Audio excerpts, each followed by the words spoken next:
captures the no, he resigns. He does not want to play on, not to suffer longer.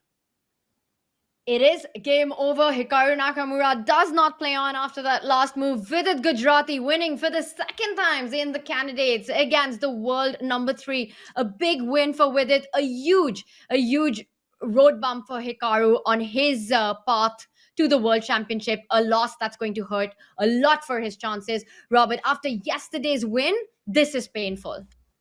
Well, their roles have reversed. Their fortunes potentially have reversed. For Hikaru, he was on a high. He beat Fabiano Caruana for the 4th straight time when he had the white pieces. But Vidit Gujarati, something about him is tough for Hikaru to deal with. Maybe it's because he's a fellow content creator. Maybe just because he's a super strong player. But no matter how you look at it, Vidit Gujarati has just resuscitated his own tournament, and he has sent Hikaru down into a 1-point deficit on G6, and he does it after captures no, he resigns. He does not want to play on, not to suffer longer.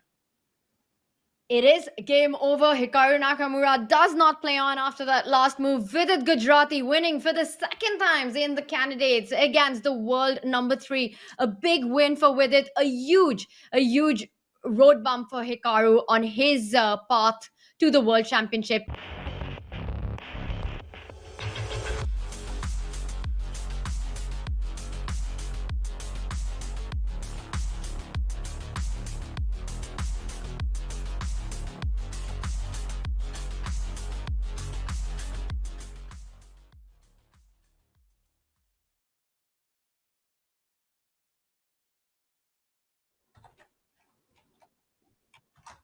And we do finally have the handshakes in Nijat Abasov against Fabiano Caruana. Nijat holds the world number 2. Another fantastic performance by him with the white pieces, never letting go of control, never letting Fabi get an advantage to play on for. And despite Fabi neutralizing early on in the opening, Judith, he never had enough to fight for more.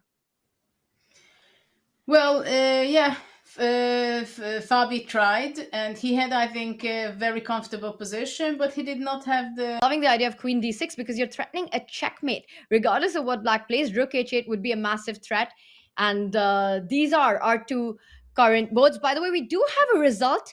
Jan Nepomniachtchi, Alireza Firouzja ends in a draw. So at the end, it was a fortress. Jan Nepomniachtchi believes in it, and Alireza unable to break through. A very critical save for Jan, which keeps him, well, depending on Gukesh's result at the top. And I think he's got to be feeling the relief after that one, Robert. Oh, what a save for Jan Nepomniachtchi. He was in trouble. And Alireza Firouzja has been a different player in recent rounds, but the game was drawn. Tour G6, en fait, tu fermes la colonne de la tour et tu ouvres les faiblesses. Tu te mets un pion en G6. Oui! C'est joué! 3 points d'exclamation, la première fois. RENSCH, paye RENSCH. Je crois que RENSCH, il a mis un truc vert, hein, quand même. Ouais, il a mis les deux. Paye tes 3 points d'exclamation. Et là, maintenant, on a un monstre en G6, une faiblesse en H6. Ah, tour E8 joué. Ouais, tour E8 bien joué. Non, il a mangé en G6. Okay. Non, il n'y a rien eu du tout. Si, tour E8 joué. I never play chess. I even don't know how to set the board.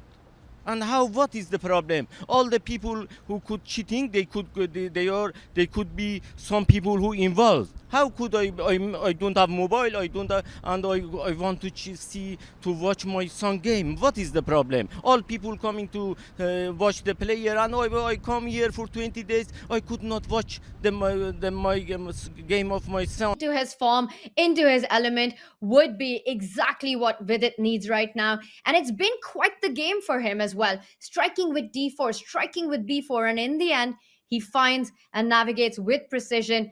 We might be seeing a resignation. Looking at Hikaru, he's hopeless about his position right now. Well, he's hopeless because the position is hopeless. That's fair. And you can see also Vidit walking around as a player who is going to be winning and expecting his opponent to resign.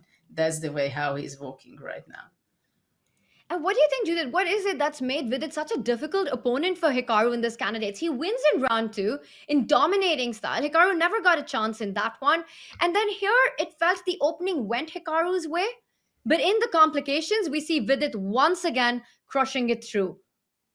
Maybe because he is a little bit similar. He has to be defending the d6 square pawn for the time being. And after that, he was able to play f6 and knight e5. So it was he could stabilize his position, and I mean he suffered quite a bit, I think, in this game, but he managed to equalize, and he can go on with the tournament in the next few rounds, trying to catch up his countryman and Nepo. I'm not sure, but yeah, I was just about to say there was a draw offer by Gukesh with rook b8 check. I saw it on the camera. He played the move, and everything that both of you just said about this position comes to true. Nothing more to fight for. An extremely well played game there by both these youngsters, and this ends peacefully in a draw, which means that Gukesh and Yan keep their lead in the candidates. Pragg as well in the fight, and Vidit making that big comeback. It's all eyes on Fabiano Caruana, where the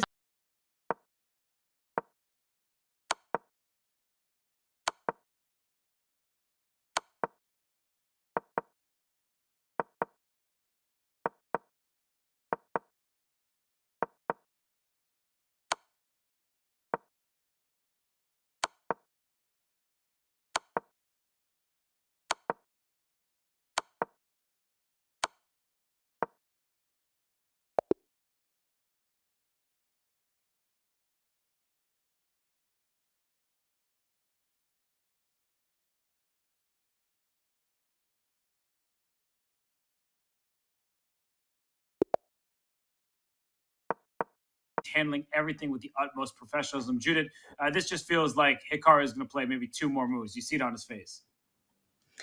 Well, he just wants to give, even if he has maybe 1% to save the game, probably less than that, still, why not to fight on, to resign? It's never too late.